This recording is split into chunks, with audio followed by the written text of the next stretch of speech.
the wheel of my life, let me tell you what, you do that, you're in for the ride of your life. In fact, you're not living until you've done that. You're just existing. You weren't made to go through life on your own power, on your own energy, on your little teeny tiny battery of energy that runs out and keeps you tired all the time. You were meant to be plugged in to nuclear power, God's power in your life. And so what you do is you get God's dream, and then you go, okay, God, you put this dream in my heart. I've always wanted to do this, and I think this is what you want me to do. So I'm going to go after it, and I'm going to go after it in faith. And I'm even going to take some risks. And I'm going to be willing to risk failure. And like those guys, even if it doesn't work out, I know that you're going to be pleased just because I went after the dream you put in my heart. And I'm going to keep on going at that. And that brings us to the last point. Faith is never giving up. It's never giving up. When Jesus is at the wheel of your life, you don't have to worry about it. You don't have to worry about rocking the boat when he's in it. Now, this is so important. Faith is never giving up, that we're going to spend all of next week on this point. We're going to look at this. How do you keep on keeping on when every bone in your body says, I want to quit? I want to let go. We're going to look at the awesome power of fortitude, endurance. Faith is persistent. It's diligent. It keeps on keeping on. The Bible says this: be brave, be strong, don't give up. God brought some of you here just to hear this one. Don't give up. Expect God to get here soon. Do you know what our nation needs? Men of character. Women of character. Well, we need people of compassion and consistency and character and competence. And God says, I'm looking for people to use. And they don't give up when the slightest little problem comes along, but they just keep on keeping on. You see, great people are just ordinary people with an extraordinary amount of determination. Great people are just ordinary people who don't quit. We have become a nation of quitters. Where at the first thing we go, I don't want to do what's consistent. I want to do what's convenient. I want to do what's comfortable. I want to do what's popular. I don't want to just keep on keeping on doing the right thing. I want to do the easy thing. And as I've said many times, when you're coasting, you're always headed downhill. Great people never give up. You know, the secret of success is just outlast your critics. They're all going to die anyway. So don't worry about it. Psalm 118, 109 says this: my life hangs in the balance. Some of you feel like that right now. My life hangs in the balance, but I will not give up obedience to your word.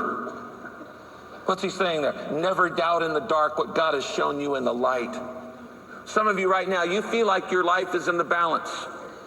You go, you know, my finances are in the toilet. My job, I'm hanging on by a thin thread. My marriage is about to come apart. My relationship with my boyfriend or my girlfriend, it's just not working out. I'm having conflict with my parents, with my kids. I'm dealing with illness after illness and all these other things. And you go, my life is hanging in the balance.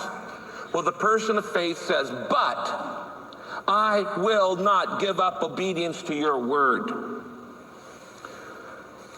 Most of you know that I had my midlife crisis at age 26. And back in 1981. You know, if you're going to have a midlife crisis, if you're going to have losses, it's good to have them in preseason. You don't want to have them in October during the World Series. You know, if you're going to lose some games, it's good to kind of lose them early on. You can get some lessons out that. It's much more strategic. So I decided to have my midlife crisis at 26 and get it over with. And that entire year, I went through a year of depression. And my goal wasn't, oh, God, build a great church. My goal was, God, will you get me through Sunday? And I was like, wherever I walked, there was this dark cloud over my head for an entire year. I really wanted to give up, but I didn't. Every hour, I would think, should I really be doing this? Shouldn't somebody else be leading Saddleback Church? Am I really called to be the pastor of this church? Does God really even want this church? And I was so filled with doubts and fears and questions. And those doubts and fears were causing me to say, just stop. Go do something else. Don't build this church. And it was an entire year of depression. And I remember I went out took my family out to the desert to Phoenix. And I took Kay to her parents and the kids to the parents. And then I went on out in the desert and just spent some time alone with God. And out there I said, God, there's a couple things that I've got doubts in my mind. Number one, I don't think I'm good enough for this job. Okay, I'm not the man of God I ought to be. I don't deserve this. I'm not good enough for this job. And I said, number two, I can't handle it. It's growing so fast. The church had grown from just my wife and I at the end of the first year to 150 people. And I thought, shoot, at that rate, in a few years, we might have several thousand people. Little did I know. Last Sunday, we had 29,000 people in church. 29,000. And so I was haunted by these fears. I'm not good enough, and I can't handle it. And when I was out in the desert, God said three things to me. He said, you're right, Rick. Number one, you're not good enough. But you never will be good enough. And I don't do things in your life because of your goodness. I do it because of my grace. And you need to just accept the fact that all of us are a trophy of God's grace.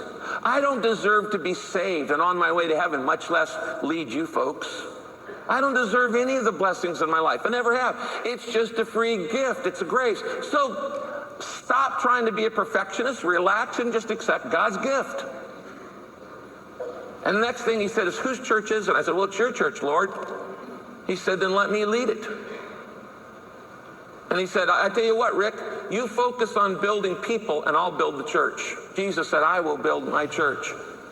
And I said, you got a deal, God. And that's where we came up with the idea of the purpose-driven strategy, the paradigm of helping people grow through membership, maturity, ministry, mission, and magnification.